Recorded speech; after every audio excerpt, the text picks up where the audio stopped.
मालिक की प्यारे सत्संग जियो, बड़ा मुश्किल है इस कलयुग में राम नाम परमपिता परमात्मा की याद में बैठना, लेकिन बड़े ही भाग्यशाली हैं आप, बहुत हिम्मत वाले हैं आप जो राम नाम में आके बैठते हैं।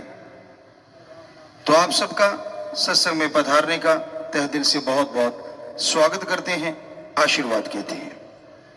आज पूरे समाज में, पूरी दुनिया में, पूरे संसार में बड़ी बेचैनी है, बहुत सी समस्याएं हैं, लोगों के मकसद बदल गए हैं, अपने तक सीमित रह गए हैं, दूसरे का क्या हो रहा है, दूसरे को क्या मिल रहा है, इस पे निगाह ज्यादा है। जिस तरह नशा है, उनके लिए अपना व्यापार ही सर्वोपरि है। कितने लोग मर रहे हैं, कितनी मां बहन, उनकी पत्नी या उनके परिवारजन कितने दुखी हो रहे हैं, ये तो वो परिवार ही जानता है जिनका लाडला सिर्फ नशे की वजह से पहले तो बर्बाद हुआ, फिर लाचार हुआ, फिर उसकी सेवा करनी पड़ी और आखिर में ये दुनिया छोड़ के चला गया। पर जो बिजनेसमैन है, जो व्यापारी है, उसको इससे कोई लेना देना नहीं, उस पर कोई असर नहीं पड़ता। उसको तो है कि कैसे ज्यादा से ज्यादा धन थोड़े से समय में अर्जित कर पाऊं, कैसे मेरे पास पैसा हो।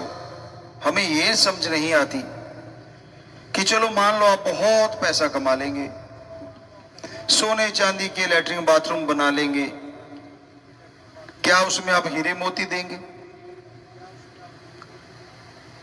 और दूसरी बात, कमाया हुआ वो धन,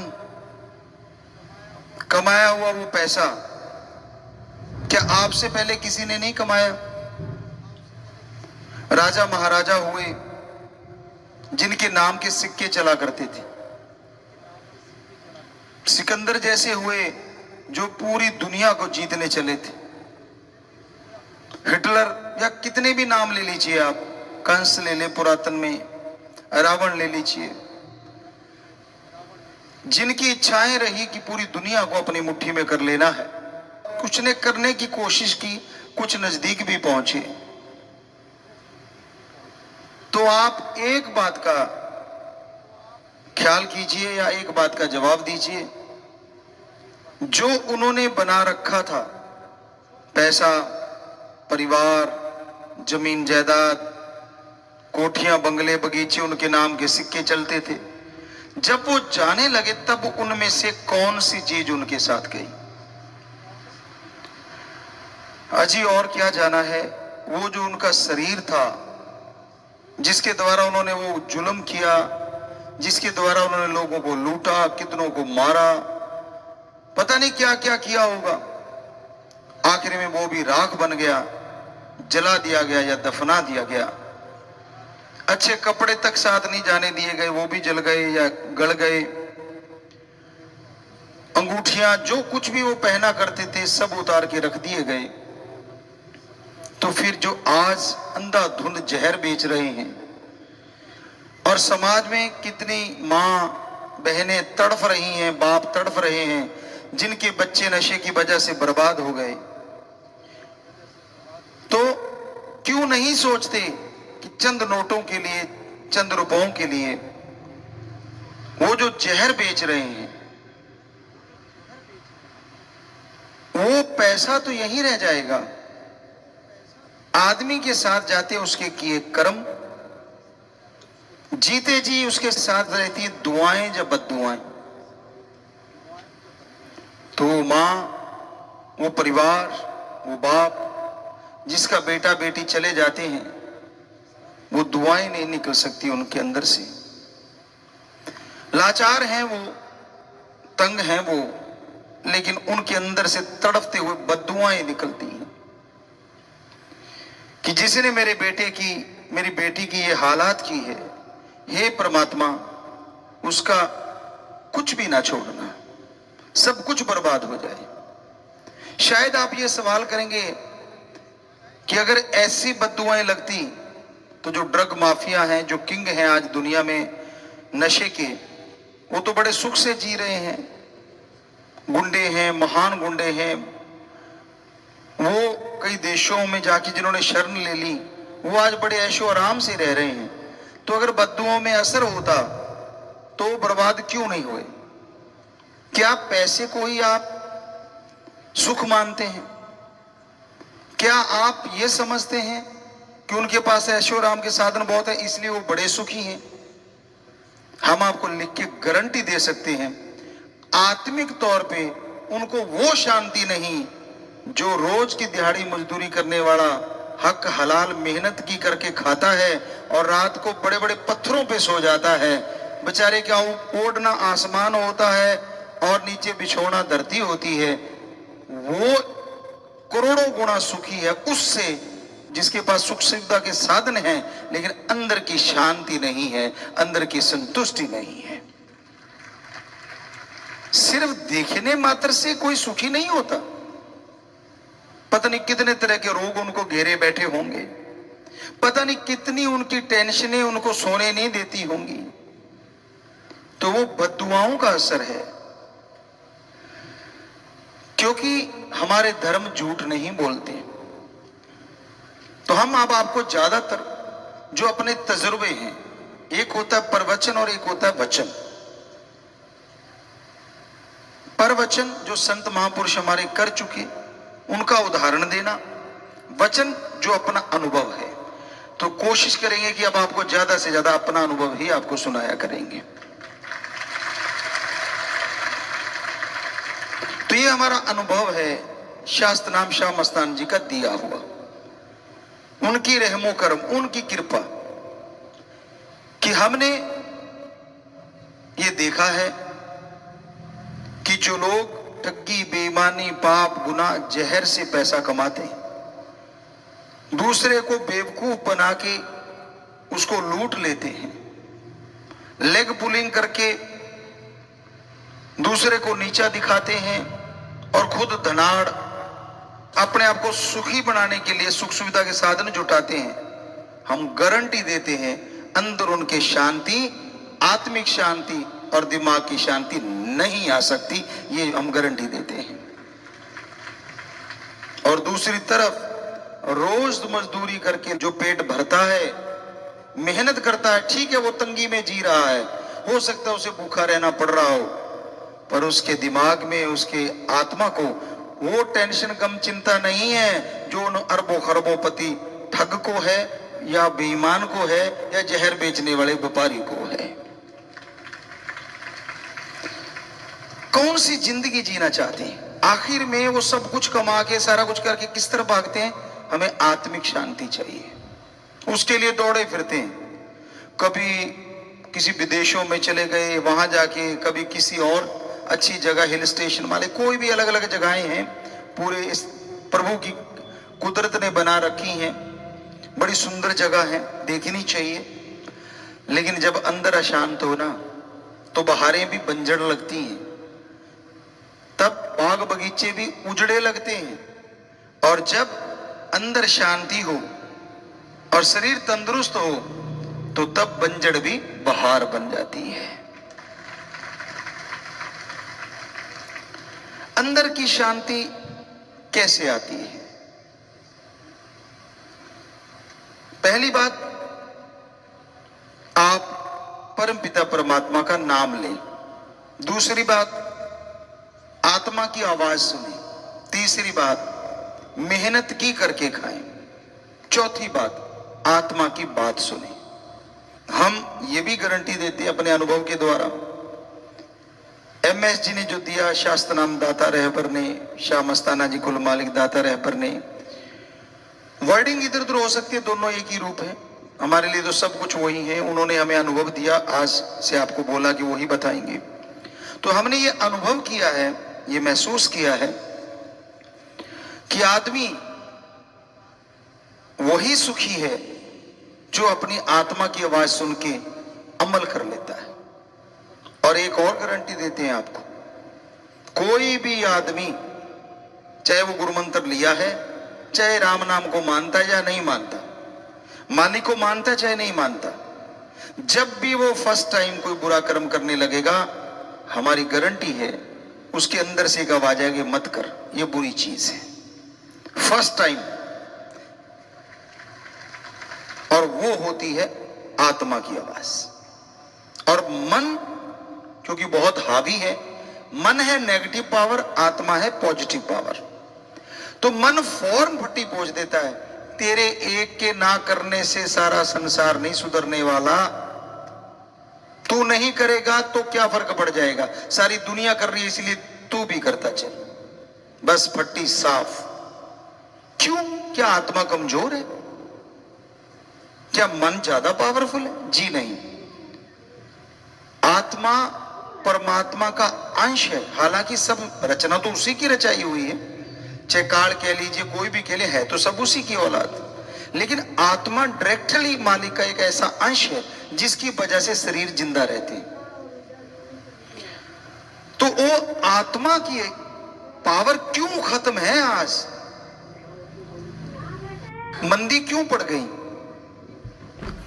ये संसार, आज का टाइम बुराई का समय है, चारों तरफ बुराई का बोलबाला है। आप जब खाली बैठते हो क्या करते हो?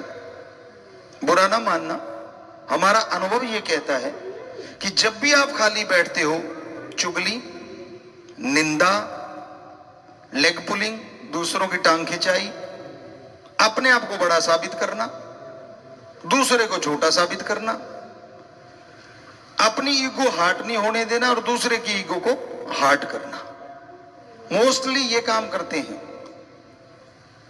पर सारे नहीं, क्योंकि अब सारों में 6.5 करोड़ मालिक के प्यारे वो भी हैं जो हमारा अनुभव कहता है जब इकट्ठे बैठते होंगे तो शायद अपने सतगुरु ओम हरि अल्लाह राम की भी चर्चा करते होंगे।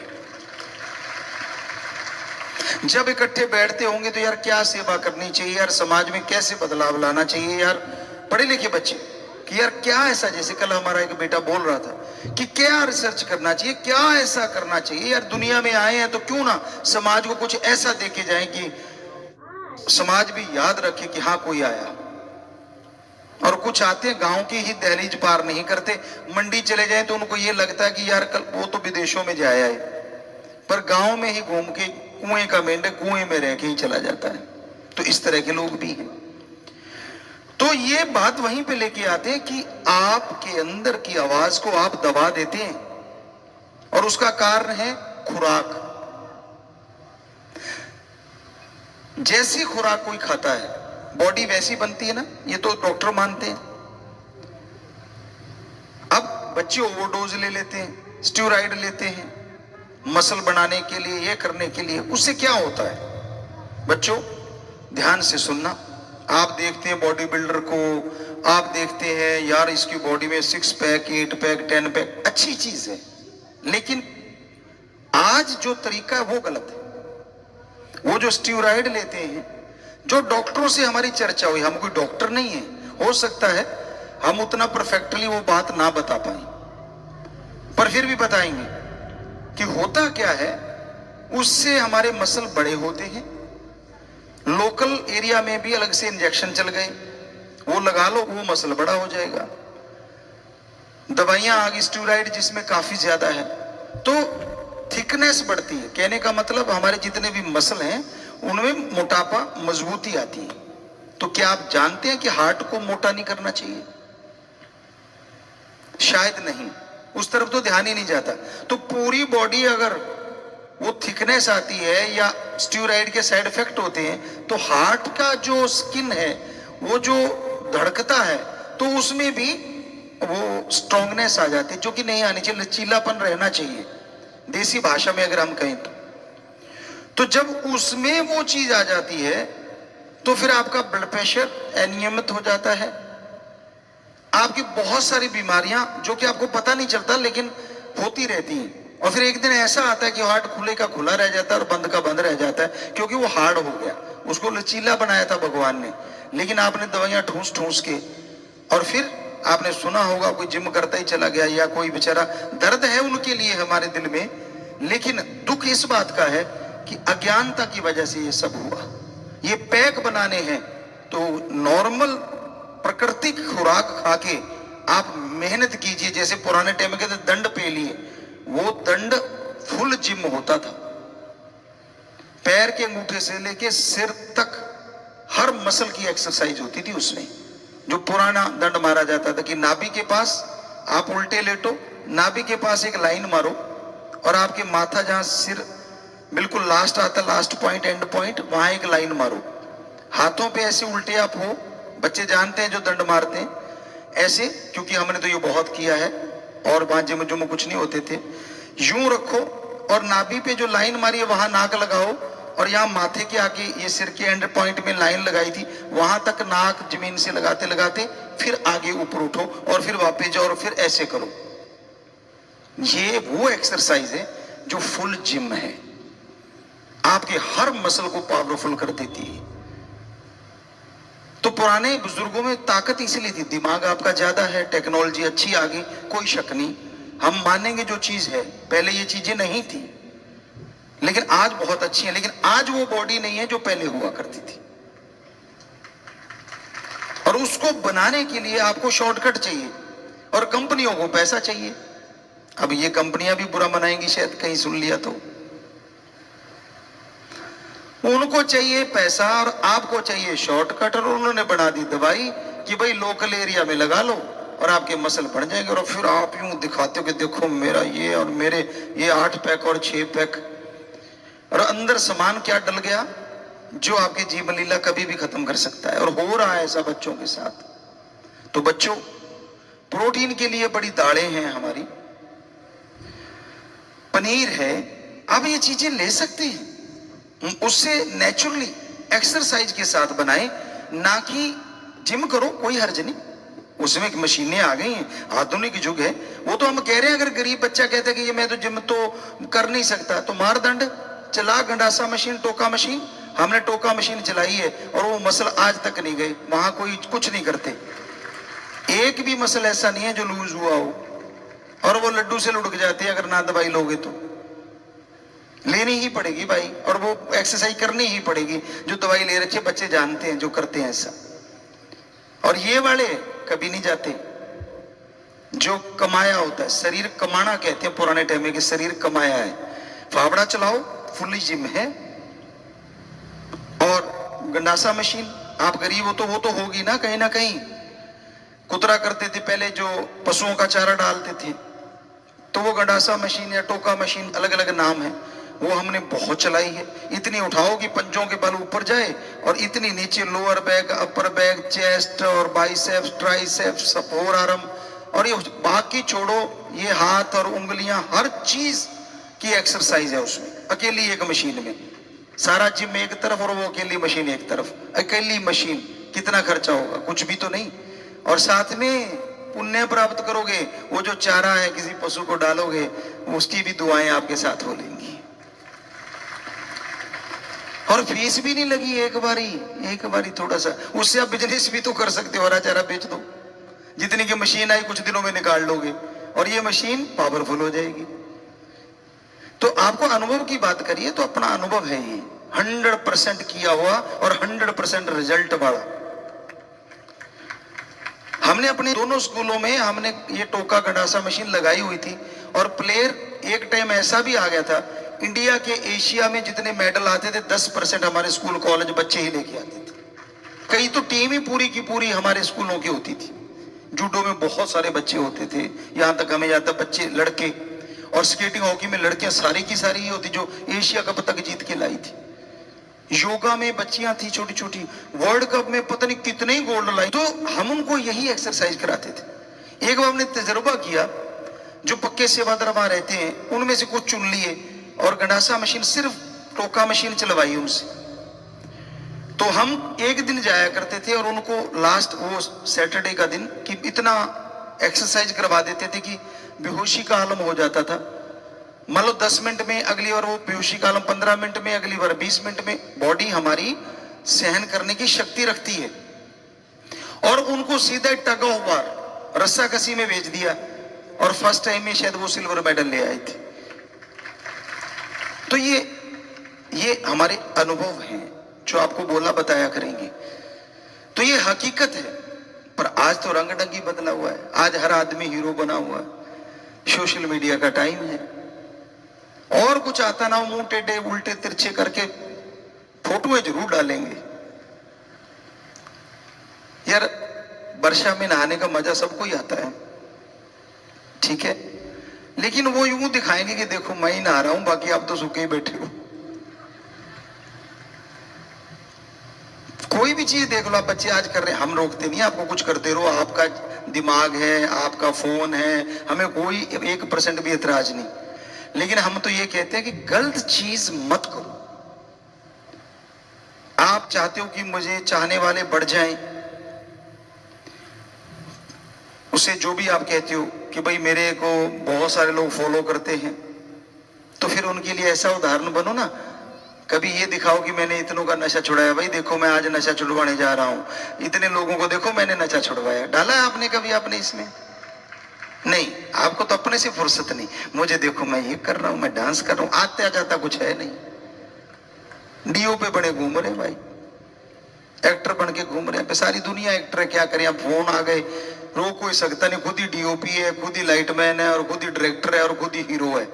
कहीं भी फोन ले लिया, चल दो उल्टी सीधी टांगे रख दी, और लोग कहते अरे वाह क्या स्टाइल है। आधे नंगे हो लिए, पूरे नंगे हो लिए लोग, और पीछे पागलों की तरह पड़ जाते हैं। क्योंकि ये अनुभव की बात कर रहे हैं। हमें महसूस करवाया शास्त्र नाम श्याम मस्तान जी दाता ने कि ये कलयुग ऐसा टाइम आएगा जिसमें जो बुराई से जुड़ा होगा वो बुलंद होता जाएगा, और अच्छाई से जुड़ने वाले दुनिया की निगाह में बुलंद नहीं, लेकिन मालिक की निगाह में वही बुलंद रहेंगे। आत्मिक शांति उनके अंदर भरपूर होगी, अंदर की संतुष्टि भरपूर होगी। अब सच्ची ही आपसे बोलते हैं, झूठ तो बोल नहीं सकते। हमने तो अपना अनुभव ही सुनाना है, या शास्त्र नाम श्याम मस्तान जी ने जो लिखा है वो ही सुनाना है। उन्होंने सर्व धर्म को मानते हैं बस, और सबकी इज्जत करना सिखाया। इज्जत करते थे, करते हैं, करते रहेंगे। बच्चे से लेके बुजुर्ग तक उनकी इज्जत करते, उनकी भावना को समझते हैं, समझते थे, समझते हैं और समझते ही रहेंगे। बेटियों की, बेटों की, दोनों की बराबर हमारी निगाह में वैल्यू है। मानते थे, मानते हैं और मानते ही रहेंगे। पर सच कहने में कोई झिझक नहीं। संस्कार अच्छे, चाहे वो बेटे के हों या बेटी के हों, वो अपना नाम रोशन करता है, अपने लिए सब कुछ जुटा लेता है, तो समझ लीजिए पूरे परिवार का नाम रोशन हो जाता है। तो आत्मा की आवाज को सुना करो। आत्मा की आवाज बेहद जरूरी है सुनना। आत्मा की आवाज को जब आप मार देते हैं ना, हमेशा हम कहा करते थे जब दो घोड़ों पे पैर रख ले तो एक घोड़ा इधर निकल गया, एक इधर निकलेगा, तो बीच में से जरासंध बन जाओगे, दो टुकड़े हो जाते हैं, ना उधर की ना उधर की। बड़ा जरूरी है कि आप आत्मा की आवाज सुनोगे तो आत्मा आपको गलत निर्देश नहीं देगी, गलती करने से रोकेगी। अब बढ़े कैसे आत्मा की पावर, इसको खुराक दो। खुराक है परमात्मा का नाम। क्यों जरूरी है परमात्मा का नाम? आज के बच्चे कहेंगे मोबाइल मेरा यार है, मैं उसका यार, वो मेरा यार, तीसरे से क्या मैंने चीनी लेनी है। बात तो तेरी ठीक है, लेकिन जब तू बीमार सा होता है और जब डिप्रेशन में चला गया, उसको भी मतलब दिखाना कि मैं डिप्रेशन में चला गया था, तो भाई क्या वहां स्वर्ग में जाके आया है? और क्यों चला गया था? अपनी करतूतों की वजह से। ये नहीं बताएगा मेरे को फलाने ने कर दिया, मेरे को फलाने ने कर दिया। तेरा ये कच्चा है ना सौदा, तभी तू दूसरों की बातों में आ गया। कभी जमीर की आवाज सुन के देख, कभी आत्मा की आवाज सुन के देख। हो ही नहीं सकता कि तू डिप्रेशन में चला जाए। सतगुरु की सुन के देख, तू तो बहारों में जिएगा, डिप्रेशन की तो सोचेगा भी नहीं, याद भी नहीं रहेगा। कर्म करे खोटे पड़ेंगे बड़ी सोटी, ये शास्त्र नाम जी दाता ने एक भजन में लिखा है। और फिर दोष दूसरों को, नाच ना जाने आंगन टेढ़ा, नचे ना जावे त्रिफटे मुंह गोडिया दे। सो ये चीजें आज के दौर में हो रही हैं। बच्चे डिप्रेशन में जा रहे हैं, माँ बाप उनको टाइम नहीं दे रहे, और राम नाम से तो जुड़ने का कोई मतलब ही नहीं है। और जो जुड़ गए, अब उनको ये डर सताने लग जाता है, यार कोई हमें सिर्फ भक्ति ना समझ ले, हम तो भाई एक कॉमन मैन है, हम तो मतलब थोड़ा सा, इसलिए वो नहीं रहे। एक बच्चे की बार हमें स्कूलों में जाया करते थे तो वो सुनाया करते, पता नहीं किसी फिल्म का डायलॉग होगा, एक गाड़ी देते थे, वो हम गाड़ी नहीं देना चाहते, एक वो थे और एक ये है, उसमें एक गाड़ी आती है, वो किसी फिल्म का डायलॉग होगा। तो वो हमें लगता है कि आज हमें भी कहना पड़ रहा है, एक वो टाइम था और एक आज ये टाइम है। चलो मालिक अच्छे वाला रखे टाइम, बढ़िया टाइम दे सबको, सबको खुशियां बख्शे। उसके लिए जरूरी है आपका नशा छूट जाए, आपकी बुराइयां छूट जाएं, ताकि आपके माँ बाप के घर परिवार में शांति आ जाए, उनके दिलो दिमाग में शांति आ जाए, वो टेंशन फ्री हो जाएं, वो सुख की जिंदगी जी पाए। जिनका बच्चा 9/9 है, और जिनका बच्चा जैसे कि बेटा बोल रहा था कि मैं सुखी, मेरी कई पीढ़ियां जुड़ी हुई हैं, मेरे से सुखी, मेरे से नसीबों वाला कोई नहीं, बिल्कुल सच है। आप आज जो नौजवान जिसके पास सब कुछ होते हुए भी बेपरवाह जी फरमाया करते थे, और हमने महसूस करवाया, उन्होंने महसूस करवाया कि जिसके पास सुख सुविधा के सारे साधन हो जाएं और फिर वो गलत कामों में ना पड़े, ये सीधा सा ही अर्थ हो जाता है कि उसमें भगवान की कृपा तो जरूर है, वरना तो नरक के द्वार खुल जाते हैं। थोड़ा सा साधन संपन्न हुआ, फिर वो चल पड़ता है बुराइयों की तरफ, फिर वो चल पड़ता है मनमते की तरफ, फिर गुरुमता नहीं रहता। हाँ, जब तक नहीं मिला था तब तक गुरु गुरु गुरु गुरु कर मन मोर, गुरु गुरु गुरु गुरु कर मन मोर, और जब मिल गया मोर कहता तू कोई और मैं कोई और।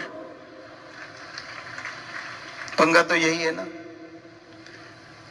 तो सच्चाई यही है कि आपकी बुराइयां, आपकी बैड हैबिट्स आप किसी को बताएंगी और अपने आप छोड़ पाएंगे नहीं, क्योंकि आपका आत्मबल डाउन हो चुका है।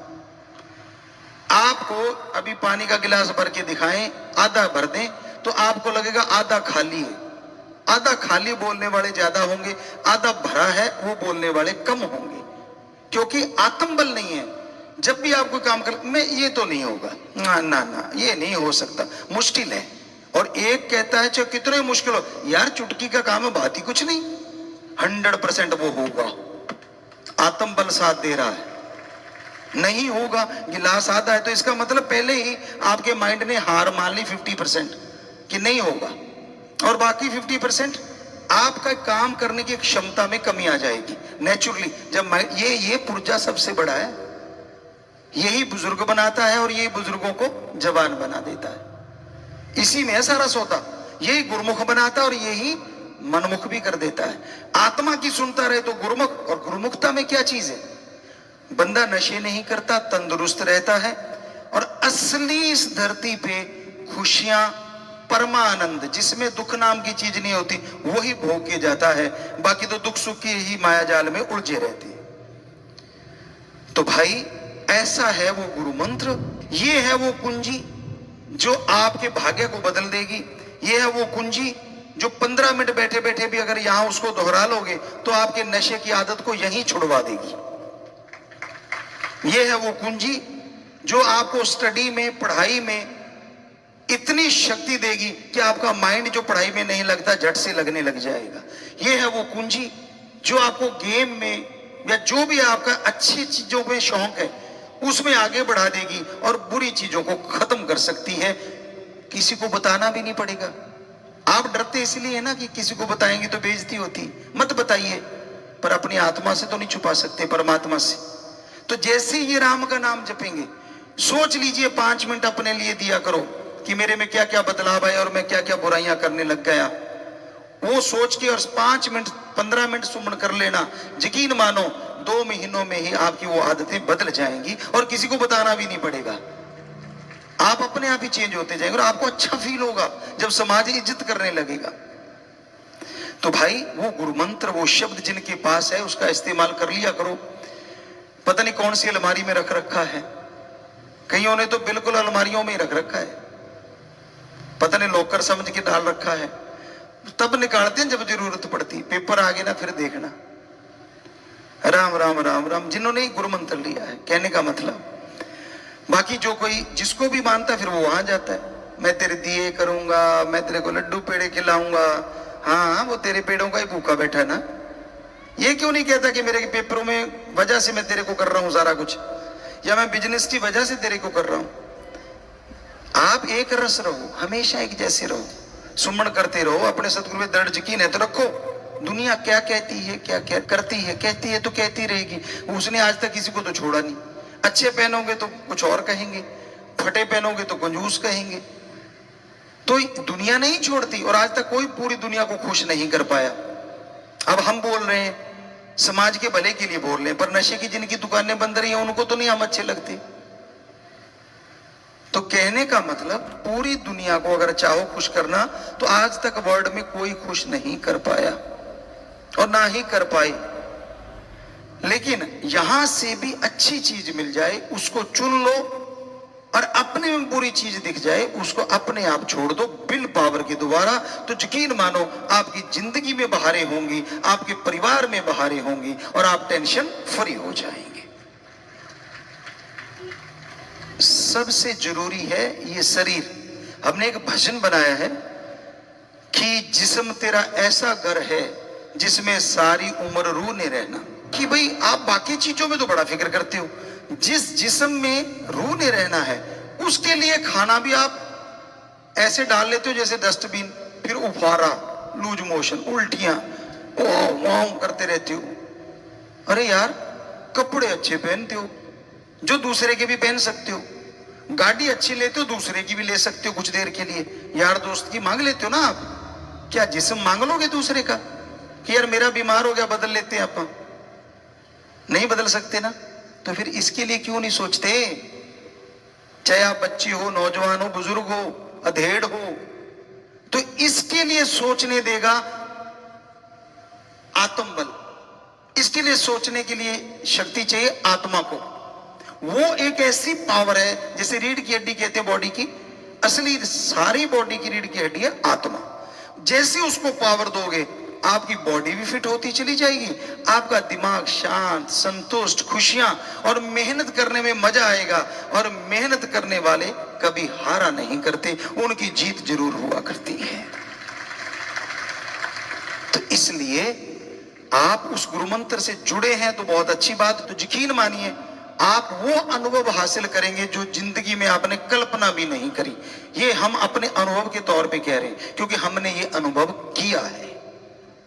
हाँ, ये अलग बात है हम 5 साल 6 साल के जुड़ गए थे बेपरा जी के रहमो करम से।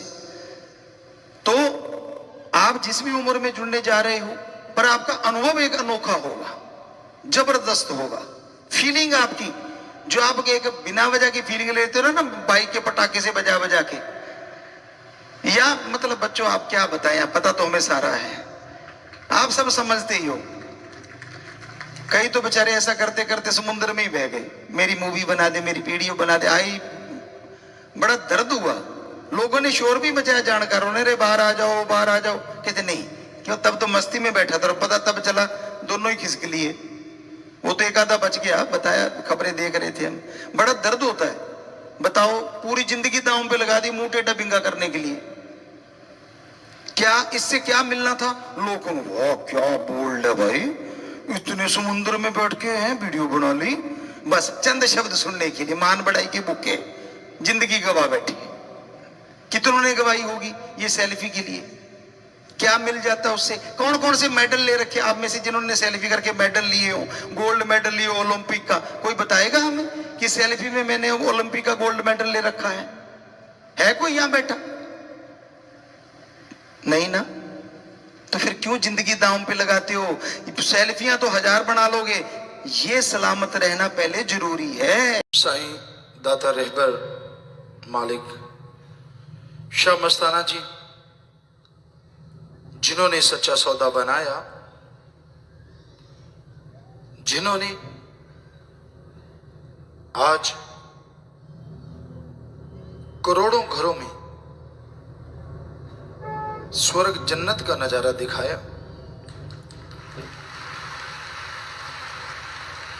जिनकी वजह से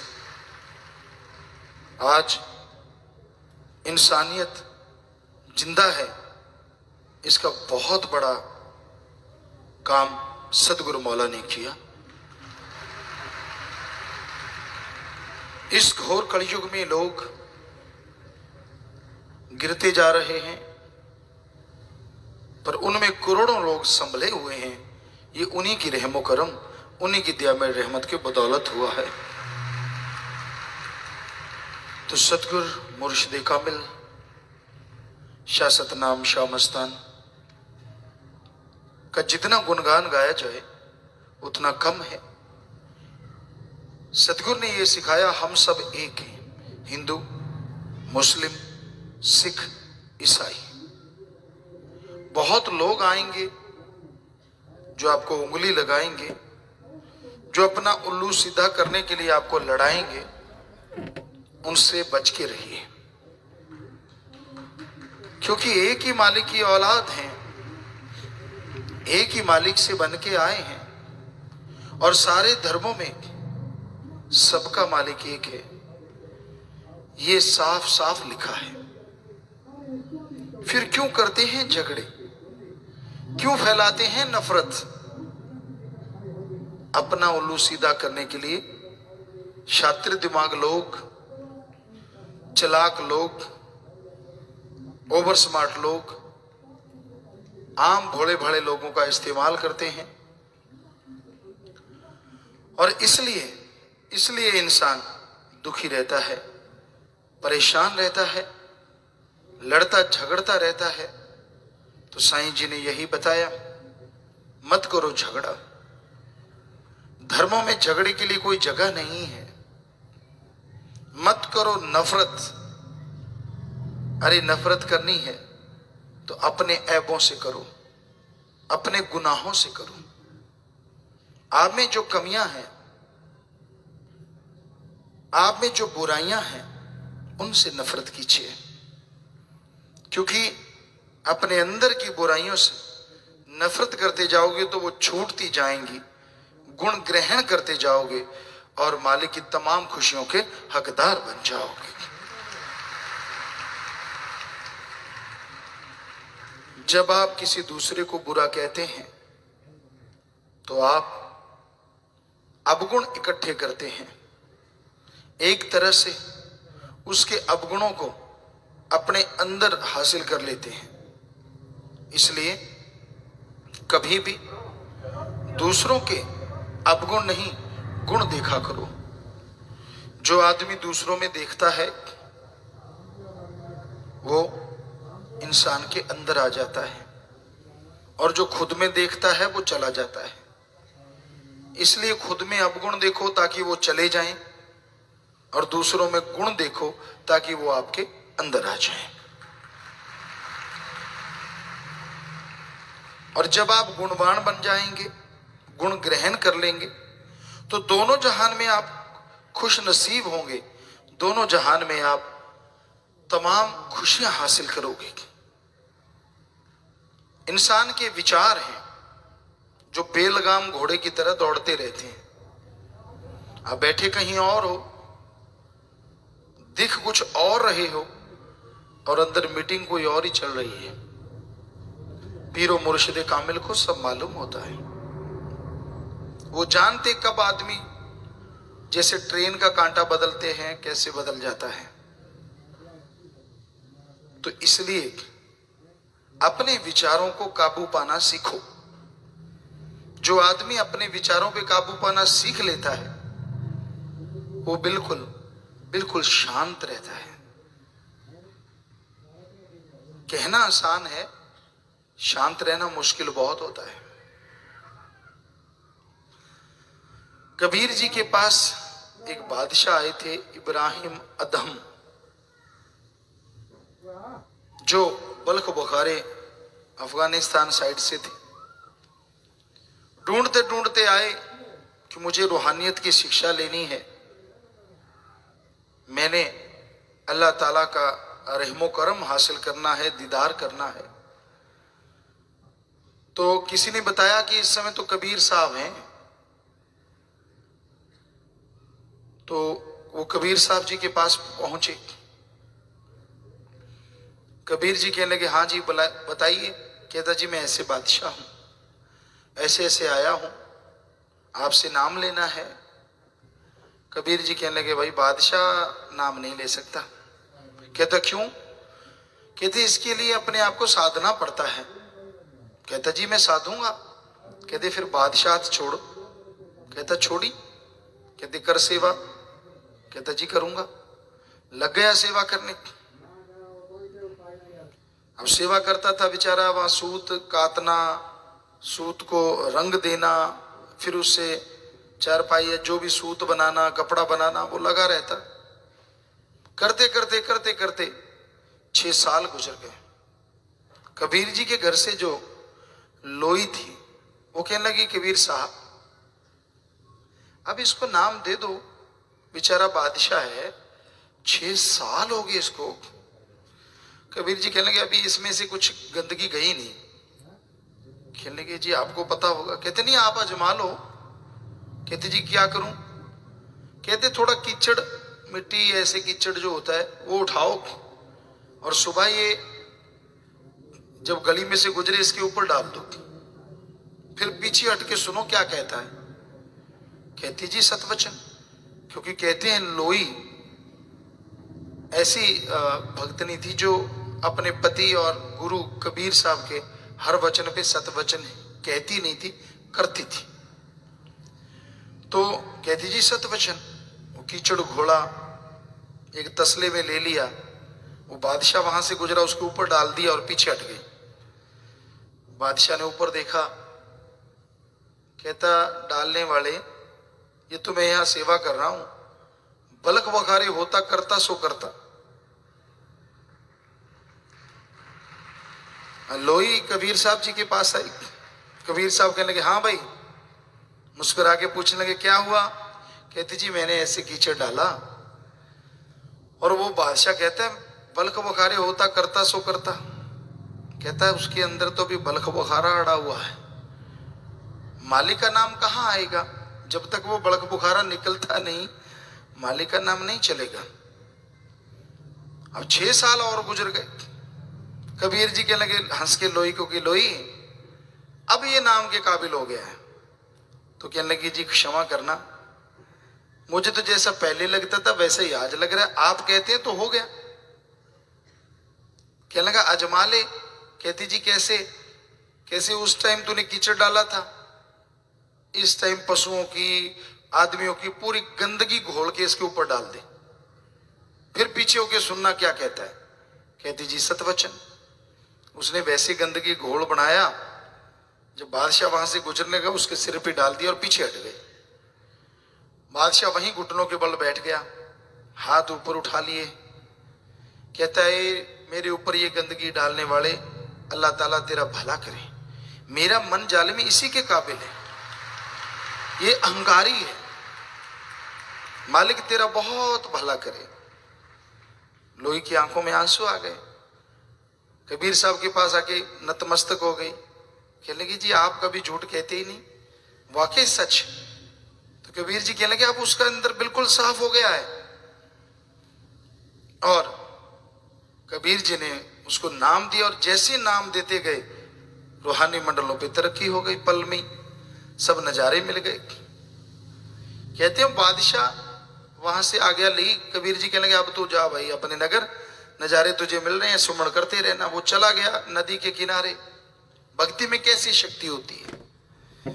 वो समुद्र के किनारे जाके बैठ गया, फटे हुए कपड़े ये सब, और इबादत में बैठा करता। तो कहते हैं एक बार उसका वो वजीर आ गया जिसको वो राजपाट सौंप के आया था। उसने देखा ये तो बादशाह बैठा है, पहचान गया। आ बादशाह के पैरों में गिरा, कहता बादशाह सलामत, अपना राज्य संभालो। मैं तो तंग आ गया, मेरे से नहीं संभलता। मैं इतने साल 12 साल हो गए, तो आपके बच्चे भी बड़े हुए हैं और आप संभालिए, मेरे से ये काबिल नहीं हूं मैं इसका। कहने के कौन सी बादशाहत? मुझे तो वो बादशाहत मिल गई है जिसमें नजारा ही नजारा है, आनंद ही आनंद है, लज्जत ही लज्जत है। वजीर कहने लगा जी कौन सी लज्जत, फटे हुए कपड़े हैं, बुरा हाल है आपका, कौन सी लज्जत है? वो मुस्कुराया, कहता फिर और कहाँ लज्जत है? कहता देखो ये आपकी सेना खड़ी है, वहां आपके इतने इतने बढ़िया बढ़िया महल हैं, ये कहता आपकी सब कुछ है, तो आप यहाँ क्यों ये फटे हुए कपड़ों में और बैठे हो भक्ति करने? कहने लगा नहीं, अब मैं उसकी बादशाहत कबूल कर चुका हूं जो सबका बादशाह है, मैं बादशाह कैसे बनूं? बजी कहने लगा नहीं फिर भी सेना तो रख ही लो। बादशाह कहने लगा सेना मेरे किस काम की? कहते नहीं जी आपके काम आएगी। तो वो ऐसे अपना गुद्दड़ सी रहा था बादशाह, उसने सुई निकाली और यूं समुद्र में फेंक दी। कहता तेरी सेना काम आएगी तो ऐसा कर मेरी सुई वापस निकलवा दे। सारे लग गए, सुई आए तो आए कहां से, समुद्र में सुई ढूंढते रहे, मत्था मारते रहे, कई घंटे गुजर गए, नहीं मिली। तो वजीर झुक गया, कहता जी सेना से तो कुछ नहीं मिला। बादशाह कहने लगा अब मैं अपने बादशाह से दुआ करूं? कहता करो जी, ये ऐसा क्या है? कहता अभी देख उसकी गैबी फौजें हैं जो दिखती नहीं। उसने दुआ की और जैसे तवज्जो डाली, एक मछली सुई लेके बाहर आ गई उछल के। सुई ले ली, मछली को पानी में धकेल दिया। कहता ये देख मेरे बादशाह की फौज, तेरे वाले तो पानी में है ही नहीं, मेरे वाले तो पानी में भी रह रहे हैं, क्योंकि सारी मालिक की रियाय है, प्रजा है। सो कहने का मतलब ऐसे विचारों को काबू कीजिए तो रूहानी स्वरूप के दर्शन होते हैं।